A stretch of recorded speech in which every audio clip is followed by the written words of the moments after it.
St. Pat's in New York is the second cathedral in New York, and it was originally downtown near Little Italy, and it was moved up to the Wilds, what is now the Midtown Manhattan, but in those days was the Wilds of Manhattan. And 1858, it was begun, took 20 years to build, not hundreds. And it's interesting because it's one of the first, I shouldn't say it's one of the first, but it's one of the greatest neo-Gothic cathedrals in our country, and the neo-Gothic style. And it's a great work of architecture by James Renwick.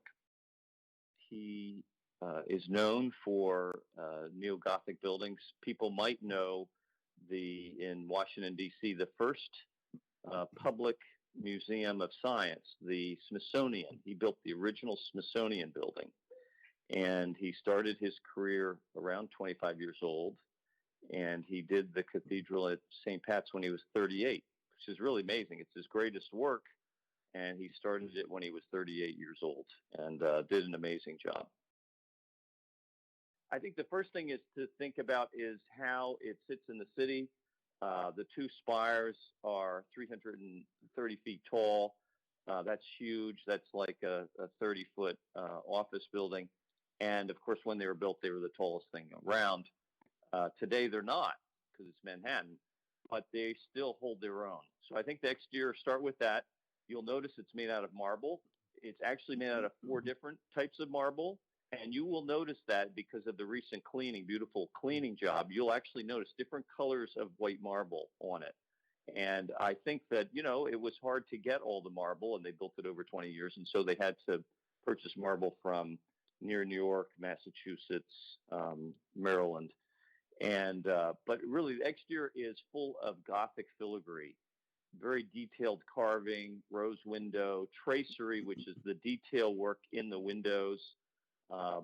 And really, it is 2 spires that go up with the central gable and 3 doorways. So it's really these 2 soaring spires. So that's one thing I would look at is the exterior and how it holds its own within this cosmopolitan secular city. When you come in, you can see the whole church, and the whole church is quite wide. At the transept, it's 174. The middle part with the columns is only 45 feet.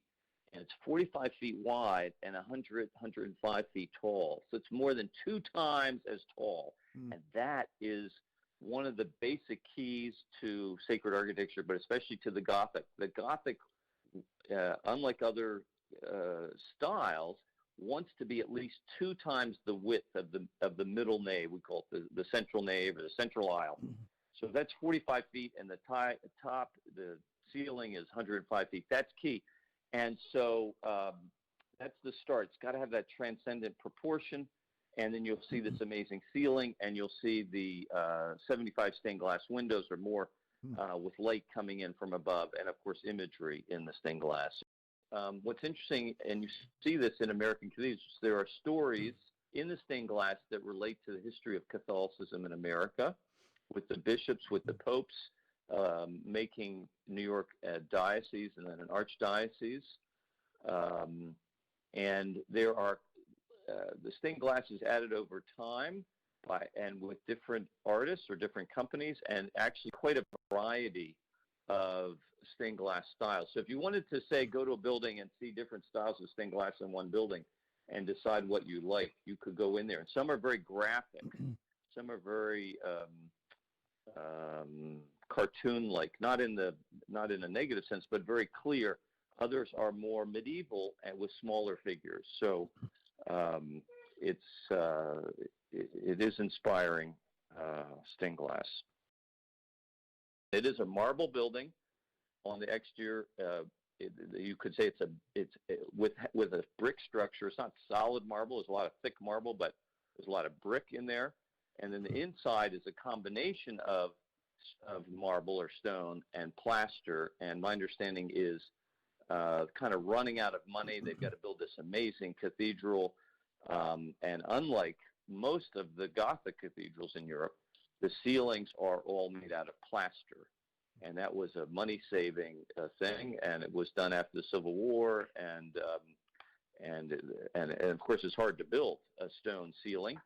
That being said, it's meant to feel like stone, or but marble exterior, marble and plaster interior, soaring, transcendent. And I think that's when you think of the Gothic, isn't that what you think of? You think of soaring, transcendent, verticality, beauty, heavenly, complex detail, and it's to give us that sense of heaven or of eternity.